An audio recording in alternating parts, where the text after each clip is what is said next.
क्या बिना कलश यात्रा के भागवत का अनुष्ठान हो सकता है? ये आवश्यक है जो कलश यात्रा, हर कथा में कलश यात्रा होती है, क्या बिना कलश यात्रा के भागवत का अनुष्ठान नहीं हो सकता? श्री महाराज जी, इसमें दो बातें हैं, एक सकाम और निष्काम।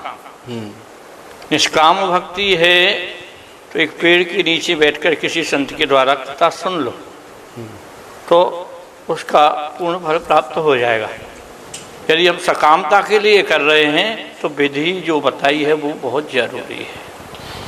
बिल्कुल, महाराज जी ने बताया कि यदि आप आत्म उद्धार के लिए, कल्याणार्थ यदि आप अनुष्ठान कर रहे हैं, तब विधि की वहाँ प्रधानता नहीं, प्रधानता है वहाँ भाव की, वहाँ ये कलश स्थापना की और कलश यात्रा की आवश्यकता नहीं है।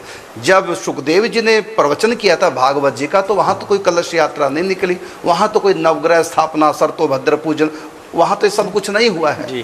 क्योंकि कल्याण के लिए निष्काम भाव से, तो निष्काम भाव से कोई भी आप अनुष्ठान कर रहे हैं उसमें विधि की प्रधानता नहीं, वहाँ प्रधानता केवल भाव की है, केवल श्रद्धा की, विश्वास की है। लेकिन जब आप सकाम भावना से कर्म कर रहे हैं, कोई अनुष्ठान कर रहे हैं, तो वहाँ पर भाव से भी ज़्यादा महत्व विधि का है। इसलिए सकाम पूजा में आपको विधि से करना चाहिए।